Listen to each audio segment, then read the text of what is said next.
صبح آفس میں بھی میں کافی گمسم تھا، ہر کام غائب دماغی سے کر رہا تھا۔ خیریت ہے عاصم بھائی، کہاں گم ہیں؟ میرے کلیگ اسد نے کہا۔ نہیں یار، کچھ نہیں، میں نے اسے ٹالتے ہوئے کہا۔ بعض اوقات کہہ دینے سے دل کا بوجھ ہلکا ہو جاتا ہے، ہو سکتا ہے آپ کا بھی بوجھ کچھ کم ہو جائے۔ اسد کی بات پر میں اس کو فضل کے بارے میں بتاتا چلا گیا۔ میری بات پر وہ سوچوں میں گم ہو گیا۔ کیا سوچ رہے ہو؟ میں نے اسے دیکھتے ہوئے کہا۔ کیا آپ مجھے فضل کو دکھا سکتے ہیں؟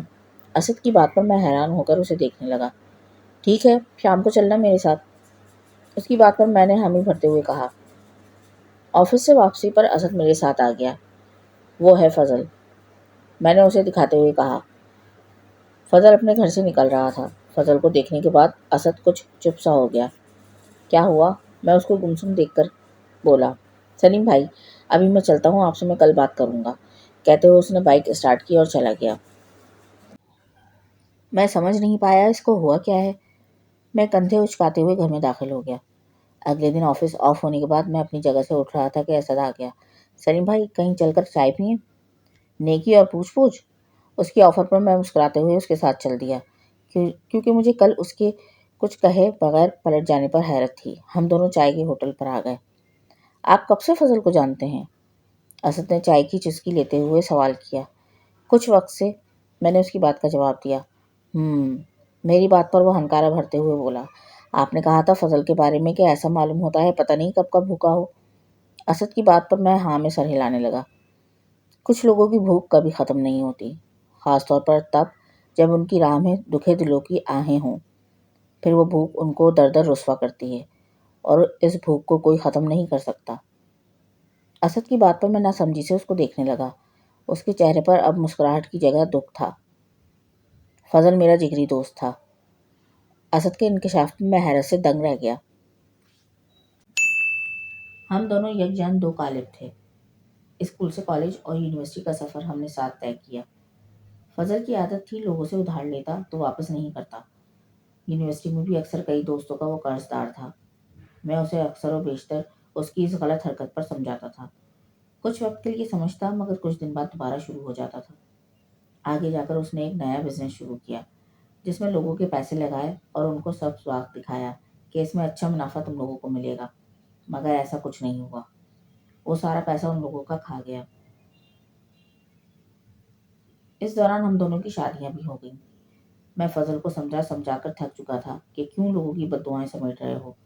اس کے گھر والے بھی اسی جیسے تھے، مگر کہتے ہیں نا، انسان کی جب پکڑ ہوتی ہے تو ایسی ہوتی ہے کہ منہ کے بل گرتا ہے۔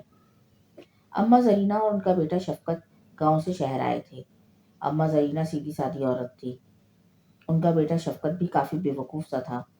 ہمارے گھر سے تھوڑے فاصلے پر ہی ان کا گھر تھا، چھوٹا سا 2 کمروں کا مکان۔ ہماری اماں کی زرینہ سے کافی جان پہچان ہو گئی تھی۔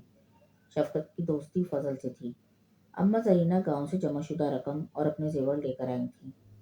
وہ یہاں شفقت کے لیے کریانے کی دکان کھولنا چاہتی تھی۔ شفقت بھی اپنے کام کے سلسلے میں کافی پرجوش تھا۔ وہ آئے دن مجھ سے اور فضل سے مشورہ کرتا تھا۔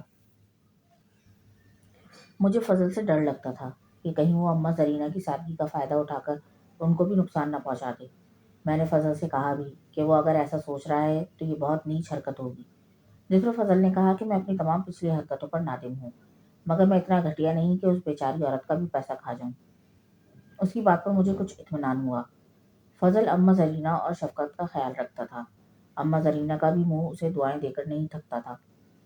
میں بھی بچوں میں کافی مصروف رہنے لگا تھا۔ میرا ان کی طرف اتنا آنا جانا نہیں ہوتا تھا۔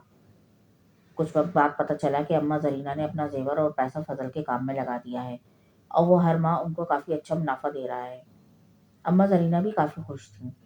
وہ ان پیسوں کو جمع کر کے شفقت کے لیے جنرل اسٹور کھولنے کا ارادہ رکھتی تھیں، مگر ان کا یہ خواب ادھورا رہ گیا جب کچھ ماہ سے فضل ان کو پیسے دینے میں تنگ کرنے لگا۔ اس کے کاروبار میں خسارہ ہو گیا ہے، اس نے اپنا کام ختم کر دیا ہے، جس پر مجھے شک ہوا کہ وہ جھوٹ بول رہا ہے۔ اماں زرینہ نے اپنے پیسوں کا مطالبہ کیا جو انہوں نے کاروبار میں لگائے تھے، مگر وہ دینے سے انکاری تھا کہ اتنے ماہ آپ نے جو منافع کھایا ہے وہ وہی پیسے تھے۔ فضل کی اس حرکت پر میں نے اور محلے والوں نے اسے سمجھایا، مگر وہ نہ سمجھا، تو ہم نے پولیس میں رپورٹ درج کرا دی، مگر کوئی فائدہ نہ ہوا۔ فضل نے پولیس کی بھی جیب بھر دی تھی۔ مجھے فضل سے شدید نفرت ہو رہی تھی، جس نے ایک لاچار بیوہ عورت کو بھی نہیں چھوڑا۔ مجھے آج تک وہ رات یاد ہے جس رات اماں زرینہ گلی میں کھڑی جھولی بھر بھر کر فضل کو بددعائیں دے رہی تھیں۔ مجھے آج بھی ان کے الفاظ یاد ہیں۔ بہت عجیب و غریب بددعا تھی کہ خدا کرے فضل تیرے پیٹ کو ایسی آگ لگے کہ تیری بھوک کبھی نہ مٹے، تو اس بھوک کے ہاتھوں در در رسوا ہو اور لوگ تجھے تیری اس بھوک کی وجہ سے چھوڑ دیں۔ مظلوم کی بددعا عرش الہی تک ہلا دیتی ہے۔ ایسا ہی ہوا۔ کچھ دنوں بعد فضل کے بیوی بچوں نے فضل کو چھوڑ دیا۔ بقول اس کے بیوی بچوں کے وہ ہمارے لیے کچھ کھانے کو نہیں چھوڑتا، سب خود کھا جاتا ہے۔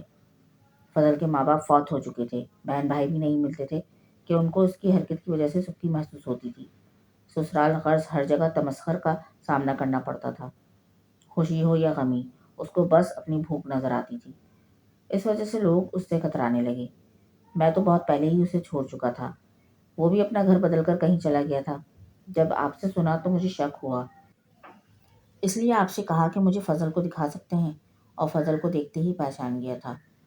اسد کہنے کے بعد چپ سا ہو گیا، پھر اپنے سیل فون پہ ٹائم دیکھتے ہوئے کھڑا ہو گیا۔ میں چلتا ہوں، اور مجھ سے مسافہ کر کر آگے بڑھ گیا۔ اور میں وہاں بیٹھا سوچ رہا تھا کہ یہ کیسی عجیب بددعا ہے جو فضل کو محسوس بھی نہیں ہوتی، مگر اس کے ساتھ والے اس کو چھوڑ کر جا رہے ہیں۔ سچ ہے، کسی کا حق مارنا آسان نہیں ہوتا۔ اب وہ ساری زندگی اپنی بھوک مٹاتا رہے گا، اور جب تک زندہ ہے بھوک کے ہاتھوں ذلیل ہوگا۔